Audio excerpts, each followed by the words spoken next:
Saboteur, ou l'histoire des trois nains qui vont à la mine. Le premier prend une pelle, le deuxième prend une pioche.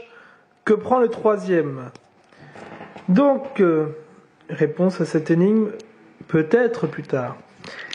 Donc c'est un jeu où nous jouons des nains qui vont être dans une mine, qui rentrent dans une mine par cet endroit-là, par l'échelle, et qui vont devoir aller chercher le trésor qui se trouve un peu plus loin dans la mine. Voilà, ce trésor-là. Et ne pas trouver le charbon.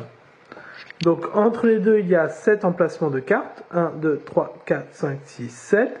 Et nous avons ici les 3 cartes qui sont mélangées et qui sont placées, une ici, une ici, une ici. En fait, à cette carte de différence et avec un espace chacun, sachant que celui-là est aligné avec l'échelle. Donc voilà comment ça se joue, comme ça.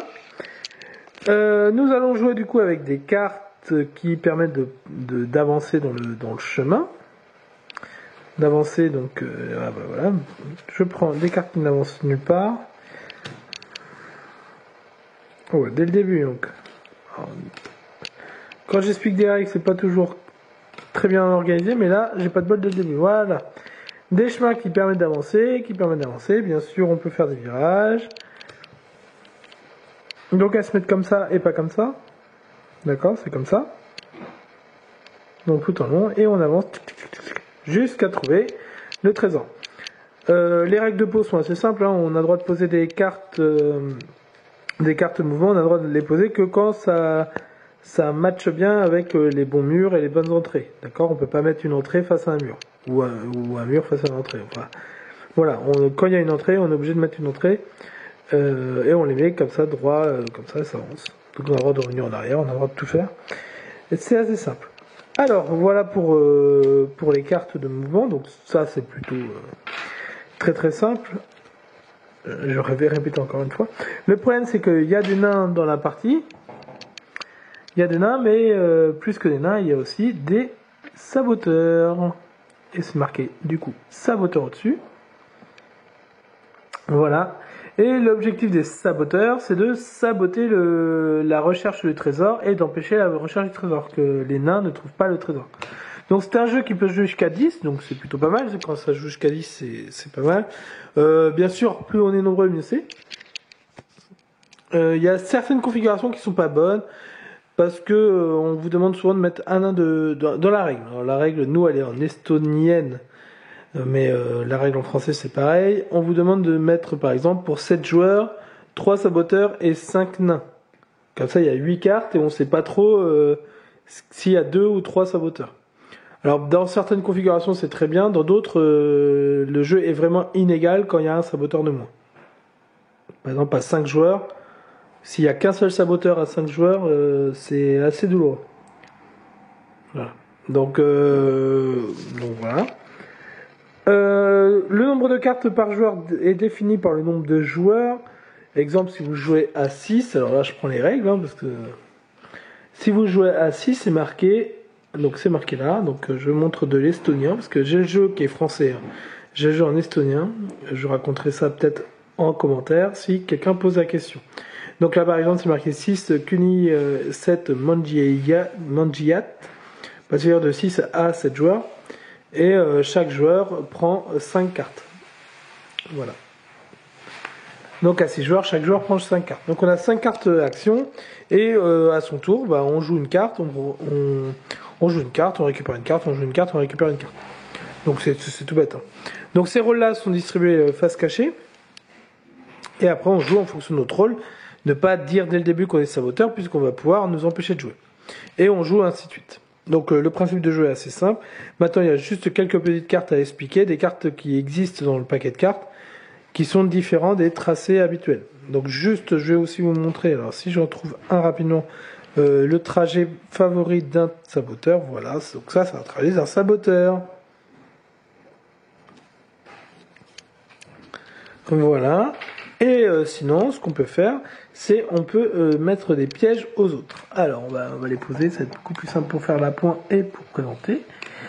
Alors, nous avons ici 2 pièges. Les 2 pièges sont là. Donc vous voyez, une pioche cassée et un chariot cassé, ça permet de bloquer quelqu'un. Donc par exemple à mon tour, je peux bloquer mon adversaire ici. Je pense que c'est mon adversaire qui joue avec qui joue pas, du coup qui a un chariot cassé, donc qui peut pas jouer à son tour de jeu, sauf sortir une carte comme ça, ou se sauver, ou sauver quelqu'un d'autre. Par quoi il se sauve? Par le chariot bon. Donc un chariot, on voit bien le chariot vert, et l'autre c'est un chariot rouge. C'est assez bête, hein, c'est très simple. C'est pas fait pour être compliqué. Le chariot rouge, c'est-à-dire que c'est cassé. Le chariot vert, c'est-à-dire qu'on peut continuer.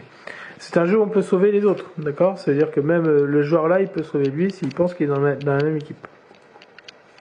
Mais bon, ça prend un tour, hein. On joue une seule carte par tour. Pareil, donc là on a la pioche, et là on a une double pioche nouvelle et lanterne nouvelle. Une double qui permet de sauver deux choses à la fois, ou d'avoir deux options de sauvetage. Nous avons aussi deux cartes un peu originales, puisque nous avons la carte éboulement. Imaginons que nous avons justement, alors j'aurais dû le garder, nous avons un saboteur qui met cette carte là par exemple ici, et ça nous empêche de passer. Avec mon éboulement, je peux supprimer cette carte. Imaginons aussi que nous avons un saboteur qui a envie de jouer, qui a envie de supprimer cette carte là pour empêcher les nains d'aller à la mine. Alors ce sont trois nains qui vont à la mine, le premier prend une pelle, le deuxième prend une pioche, que prend le troisième? Donc voilà, donc ça peut être utilisé par le saboteur. Du coup, il enlève la carte et elle est défaussée en même temps que cette carte-là. Bien sûr, les nains pour réussir doivent compléter cet espace-là. Et compléter en respectant les règles. Donc imaginons que c'était comme ça. Imaginons qu'il y avait une carte comme ça. La seule carte capable de compléter, c'est la carte croix, c'est la même carte que tout à l'heure. D'accord? Il peut y avoir que celle-là qui se mette ici. Donc il faut que les nains trouvent cette carte-là. Donc ça peut être assez dur en fin de partie. En fin de manche. Parce que ça joue en plusieurs manches.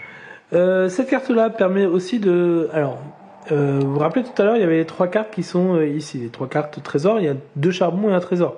Bien sûr, il faut trouver le trésor. Et on va pas avoir le temps de tout prendre. Parce que c'est assez serré, hein. Pour les nains, c'est assez serré.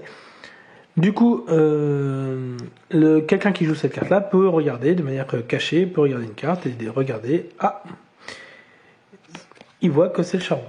Par contre, il n'est pas obligé de le dire aux autres. Ou même, il peut encore mentir aux autres. Donc voilà. Donc, il peut mentir aux autres, il peut dire qu'il ne dit rien. Tout est possible. Les nains ont gagné quand leur chemin va jusqu'au bout. Donc bien sûr là je vais pas le faire, mais si je vais le faire parce que voilà. Ouais, je sais pas si je dois le faire parce que ça va prendre du temps. Je fouille dans les cartes là, n'importe quoi. Donc ça va prendre du temps. Donc je fais comme si on arrivait au bout. Hop. Alors imaginons c'est comme ça. Donc il y a tout le chemin pour aller là-bas. Et un nain prend cette carte là. Bon déjà d'abord. Un nain met une carte comme ça, et regarde celui-là, et là, est-ce qu'il y a le trésor? Il me semble que non, sinon je change, et ben non, il y a le trésor, donc je change, hop, un nain fait ça, perdu. Bon un autre nain, du coup c'est pas la bonne carte, un autre nain joue ça, et gagné. La manche prend fin. Tout le monde révèle s'il est saboteur ou nain. Alors, j'ai mis un bordel monstrueux là. Tout le monde révèle s'il est saboteur ou nain. Et imaginons c'est le nain qui était passé ici qui a trouvé le trésor en dernier. Du coup, ce nain-là va récupérer les cartes trésors. Les cartes trésors sont des joyaux qui sont à niveau 1, 2 ou 3. Donc lui, il va récupérer le nombre de cartes trésors, puisque c'est le nain qui a trouvé la solution, il va trouver le nombre de cartes trésors équivalent au nombre de joueurs. Donc par exemple tout à l'heure il y avait 6 joueurs, donc il récupère 6 cartes trésors, il les regarde, et il choisit celle qu'il veut. Donc bien sûr il choisit celle où il y en a le plus. Sans le montrer aux autres. Le deuxième nain, celui qui est juste après, il choisit pareil, il prend le tas, et il choisit, donc par exemple il prend celui de 2, donc ça vaut le coup d'être deuxième. Lui, chaise bleue, c'était un saboteur, donc lui, il joue pas. La chaise verte, il prend 1. Moi, oui, moi, je suis le 4e nain, il y avait 2 saboteurs. Moi, je récupère 1, donc je suis pas très content parce que c'est moi qui ai mis cette carte-là. Donc j'ai mis cette carte-là qui a permis aux autres de gagner. Et je me fais enfler puisque j'ai une pauvre pépite. Et lui, qui a trouvé le trésor, qui a fait aucun effort pour trouver le trésor, et bien pourtant il gagne 4 or, et l'autre là il gagne 3 or, parce que c'est 2 plus 1. Donc, juste cet exemple, c'est pour montrer en fait que dans ce jeu-là, il y a aussi une compétition entre nains. Parce que c'est un jeu de coopération entre nains, donc avec des ennemis, les saboteurs, mais c'est aussi un jeu de concurrence entre nains, puisque le nain qui va trouver le trésor est celui qui va le plus se gaver.